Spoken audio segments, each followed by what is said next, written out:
G'day there, Chris from the Headache and Pain Management Centre, and today we're talking about the initial consultation and why it's so important to get the right diagnosis, the right treatment plan, and the right action plan for you on day one. We're going to talk about the 4 things that we do here in the clinic that might be a little bit different to what you've had before, that will ensure that you get the best treatment, the best experience, and the best plan on day one. So what are those 4 things? Why is it so important to have that initial assessment go so well on day one? Well, the first thing is it's actually really important to have the time to make sure that you've got the right diagnosis and the right treatment plan.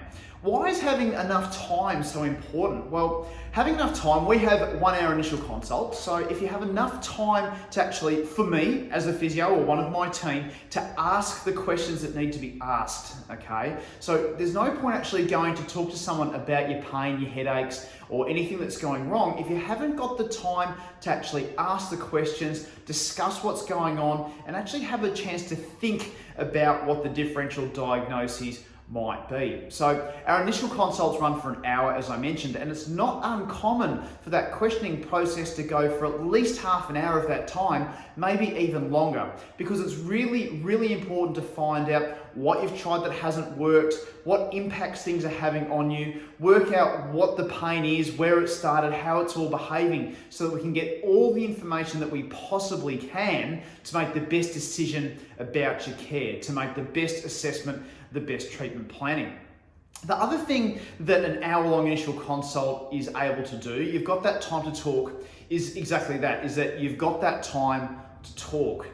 Quite often we hear that people that have got chronic pain, that are living with migraine, that are living with tension type headaches or other things, that they actually don't feel like they've had enough time to talk to their specialist, talk to their GP, or talk to their other health professionals about what's really impacting them, about what's really going on.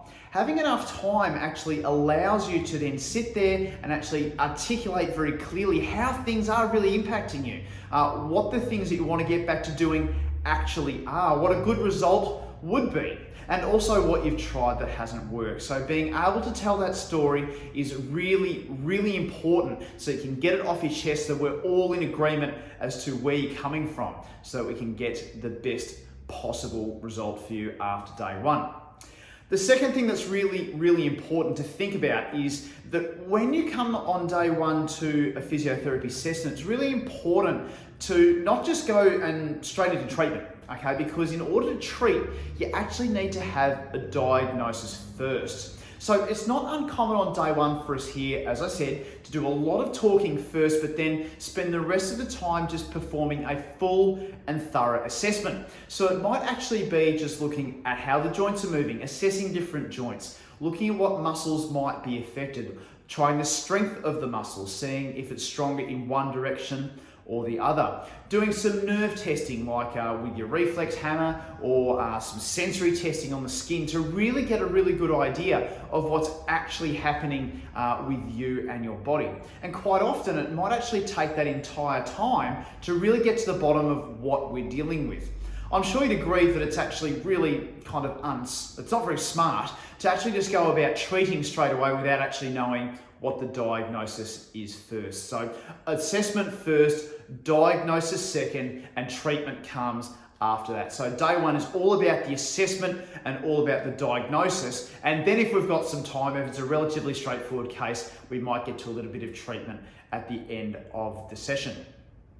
The third thing that's really important to know about how we do things here as it goes with the initial consult is that we talk about what we call adaptive treatment planning. So when we do the assessment and we get the diagnosis, we have a fair idea of what might be going on with you and your pain. Now, you might have been to places before that can make guarantees or promises about how it's all going to go. You know, we guarantee that things are going to be good, or no, it's absolutely going to be okay. So the thing is with chronic pain, with migraines, with headaches, is that it doesn't always go to plan, because despite the best endeavours and the best efforts of your physio or your chiropractor or anyone else that you see, there's actually a brain in there that actually can often play tricks. So what happens is that no matter what we do, that it kind of, sometimes it works, sometimes it doesn't. Usually it does if you've got a lot of experience. but you need to make sure that we're actually adapting the treatment. Now, what do I mean by that? What I mean by that is that you actually need to test and measure. Test and measure. So for example, if I've got someone who comes in with, say, a side swapping migraine, a migraine that might come on the left-hand side one day, on the right side the other day, even though that was my opposite left and right, what happens is that we'll know, a 70% chance we know what it's going to be. It's going to be something to do with the top joint of the neck, maybe C2-3 joint in the neck, and we start treating that to see what the impact is over a couple of sessions. Now, if we're not getting anywhere, the adaptive treatment planning part of it is that we go, right, we've tested that, it didn't work, we need to try something else to see if it does work. That is actually the scientific method. You actually have an idea of what the issue is, you test the intervention, and you measure the result. Now, here's the thing. The definition of insanity is doing the same thing over and over again and expecting a different result. I can't tell you how many times that we've seen people who've come in that have been to other health professionals, that have been to other places, that have tried the same thing over and over and over and over again and not got a different result. It means that they're barking up the wrong tree. It means that they need to try something different to get a different outcome. See, the thing that we do here is that we make sure that we try something. If it's not working in the time that we expect it to happen, we actually talk about that and say, look, this is what we would have expected to happen by now.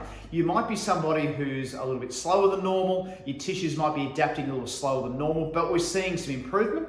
Or if nothing's happening, then it means we need to tear up the plan, try something different, or perhaps refer you on to someone who might know what to do more. Perhaps a scan, perhaps a specialist. So what's really a cornerstone of what we do here is that we play the odds. We go, right, what is it most likely to be? How can we best treat it so that we get the fastest result in the best possible time? And if it's not working for us, then we adapt the treatment plan to do something different to get a different result. So it's always about adapting that treatment plan for you and your results, not for us and what we think might be the best thing for it. It's actually all about the results. It's nothing to do with what we want. It's all about the results for you. So that's the third thing.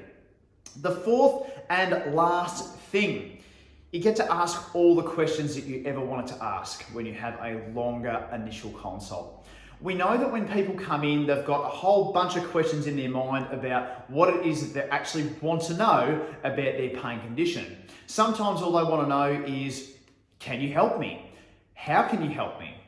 Others might actually want to know more about the problem. They might want to go, well, what's actually causing this? Like, how did this all start in the first place? What's going on under my skin with my headache? Is it the joints? Is it the muscles? Having a longer initial consult, a longer initial assessment gives us the time to explain really, really clearly about what's going on. And if you don't have that time, it feels rushed, it feels awkward, it feels like you're being pushed out the door at the end of the session. We never want you to feel like that. We want to answer all the questions that you have so that you have the best information and the best understanding about what's going on with you and your pain.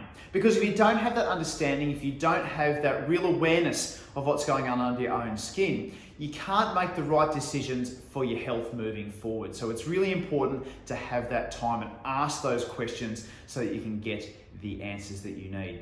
Hey, I hope that's been really helpful today. I hope that gives you a bit of an idea as to how we actually treat here and how we assess and how we diagnose on the first day. It's really, really important to assess fully first, both subjectively and objectively, and make sure that we've got the right diagnosis before we actually start treating. And then when we do start treating, making sure that the treatment plan is adaptive, making sure that you're getting the results that you need, and you're actually moving forward with your life and not getting stuck.